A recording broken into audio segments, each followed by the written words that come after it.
আসে? আমাদের কোর্সের নাম হচ্ছে ডিপ্লোমা ইন ইঞ্জিনিয়ারিং, তাহলে কেন আমরা নামের পাশে ইঞ্জিনিয়ারিং ডিপ্লোমা ইঞ্জিনিয়ার বসাতে পারবো না? তারা যে আজকে আমাদের বলছে যে আমাদের নামের পাশে টেকনিশিয়ান বসাতে, কিছুদিন পর তারা বলবে আমাদের যে 10ম গ্রেড আমরা তো টেকনিশিয়ান, তাহলে আমরা কেন 10ম গ্রেডে অ্যাপ্লিকেশন করব? তারা আমাদেরকে আমাদের প্রাপ্য থেকে বঞ্চিত করতে যাচ্ছে। তাদের দাবি, সবগুলো দাবি অযৌক্তিক। আমরা তাদের দাবি কখনোই মেনে নেব না। শরীরে এক বিন্দু রক্ত থাকতে আমরা তাদের দাবি মেনে নেব না।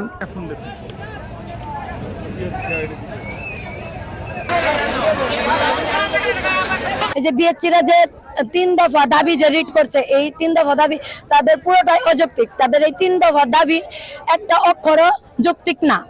তো সেই অযৌক্তিকতা নিয়ে যে তারা যে পুরো বাংলাদেশে বিশৃঙ্খল সৃষ্টি করে তুলছে, এটা কিন্তু আপনারা দেখতে পাচ্ছেন।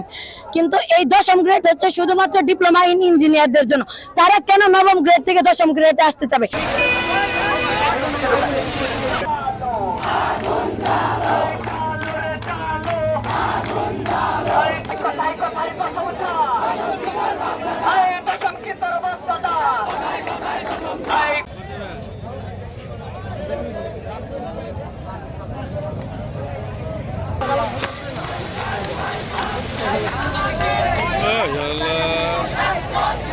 আমরা দেখছি যে বিএসসি এবং বুয়েট টুয়েটের শিক্ষার্থীরা 3টি দাবি দেখেছে। দাবিগুলো পুরাই অযৌক্তিক। এই অযৌক্তিক দাবির ভিতর প্রথম দাবি রয়েছে আমরা আমাদের নামের আগে ডিপ্লোমা ইঞ্জিনিয়ার ব্যবহার করতে পারবো না। কেন আমরা আমাদের নামের আগে ডিপ্লোমা ইঞ্জিনিয়ার ব্যবহার করতে পারবো না? তারা যদি তাদের নামের আগে সরাসরি প্রকৌশলী লিখতে পারে, তাহলে আমরা কেন ডিপ্লোমা প্রকৌশলী লিখতে পারবো না? তাদের এই 3 দফা অযৌক্তিক দাবি দ্রুত প্রত্যাখ্যান করতে হবে এবং আমাদের পলিটেকনিকের যে 6 দফা দাবি রয়েছে এটি দ্রুত বাস্তবায়ন করতে হবে।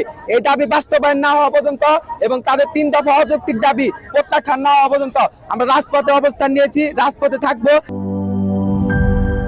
নায়াসিনামাইড ও স্যালিসাইলিক সমৃদ্ধ লিলি ফেস ওয়াশ, যা ফেসের ডেড স্কিন সেল দূর করে দেয় দ্বিগুণ ফাস্টার ব্রাইটেনিং।